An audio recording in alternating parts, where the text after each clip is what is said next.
श्री कृष्ण कहते हैं, तुम गुरु के पास जाकर सत्य को जानने का प्रयास करो, उनसे विनीत होकर जिज्ञासा करो और उनकी सेवा करो।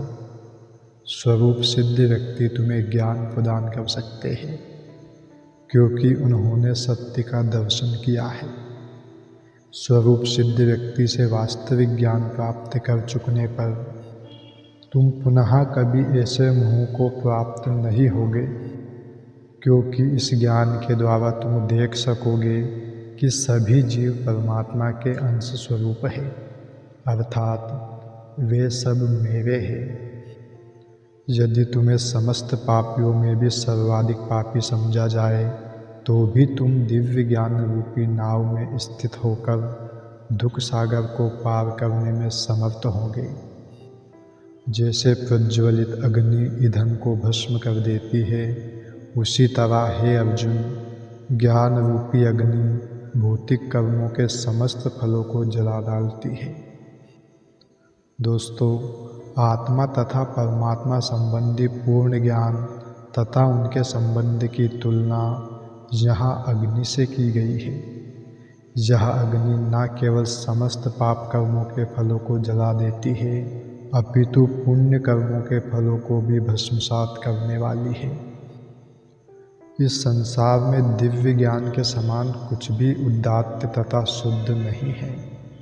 ऐसा ज्ञान समस्त योग का परिपक्व फल है। जो व्यक्ति भक्ति में सिद्ध हो जाता है, वह यथा समय अपने अंतर में इस ज्ञान का आस्वादन करता है। जब हम दिव्य ज्ञान की बात करते हैं तो हमारा प्रयोजन आध्यात्मिक ज्ञान से होता है। निसंदेह दिव्य ज्ञान के समान कुछ भी उदात्त तथा शुद्ध नहीं है। अज्ञान ही हमारे बंधन का कारण है और ज्ञान हमारी मुक्ति का। यह ज्ञान भक्ति का परिपक्व फल है। जब कोई दिव्य ज्ञान की अवस्था प्राप्त कर लेता है तो उसे अन्यत्र शांति खोजने की आवश्यकता नहीं रहती, क्योंकि वह मन ही मन शांति का आनंद लेता रहता है। श्री कृष्ण आगे कहते हैं, जो श्रद्धालु दिव्य ज्ञान में समर्पित है और जिसने इंद्रियों को वश में कर लिया है, वह इस ज्ञान को प्राप्त करने का अधिकारी है और इसे प्राप्त करते ही वह तुरंत आध्यात्मिक शांति को प्राप्त होता है। किंतु जो अज्ञानी तथा श्रद्धाविहीन व्यक्ति शास्त्रों में संदेह करते हैं, वे भगवत भावना अमृत प्राप्त नहीं करते, अपितु नीचे गिर जाते हैं। संशयग्रस्त व्यक्ति के लिए ना तो इस लोक में ना ही परलोक में कोई सुख है।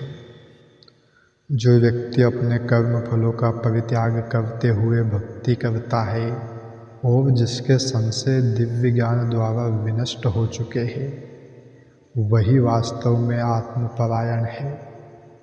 हे धनंजय, वह कर्मों के बंधन से नहीं बंधता। अतएव तुम्हारे हृदय में अज्ञान के कारण जो संशय उठे हैं, उन्हें ज्ञान रूपी शस्त्र से काट डालो। हे भारत, तुम योग से समन्वित होकर खड़े हो और युद्ध करो। दोस्तों, इस अध्याय में जिस योग पद्धति का उपदेश हुआ है वह सनातन योग कहलाती है।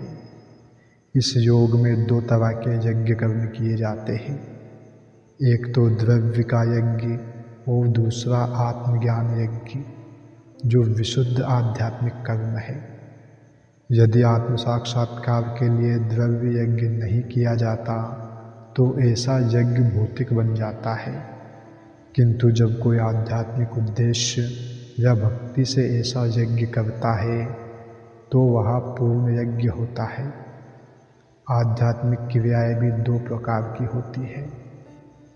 आत्मबोध अर्थात अपने स्वरूप को समझना, तथा भगवान विषयक सत्य। जो भगवद गीता के मार्ग का पालन करता है वह ज्ञान की इन दोनों श्रेणियों को समझ सकता है उसके लिए भगवान के अंश स्वरूप आत्मज्ञान को प्राप्त करने में कोई कठिनाई नहीं होती है। ऐसा ज्ञान लाभप्रद है क्योंकि ऐसा व्यक्ति भगवान के दिव्य कार्यकलापों को समझ सकता है। इस अध्याय के प्रारंभ में स्वयं भगवान ने अपने दिव्य कार्यकलापों का वर्णन किया है। जो व्यक्ति गीता के उपदेशों को नहीं समझता वह श्रद्धा विहीन है, और जो भगवान द्वारा उपदेश देने पर भी भगवान के सच्चिदानंद स्वरूप को नहीं समझ पाता, तो यह समझना चाहिए कि वह निपट मूर्ख है। मनुष्य को चाहिए कि वह सेवा तथा समर्पण समेत किसी प्रामाणिक गुरु के निर्देशन में भगवद गीता या अन्य किसी शास्त्र का अध्ययन करे।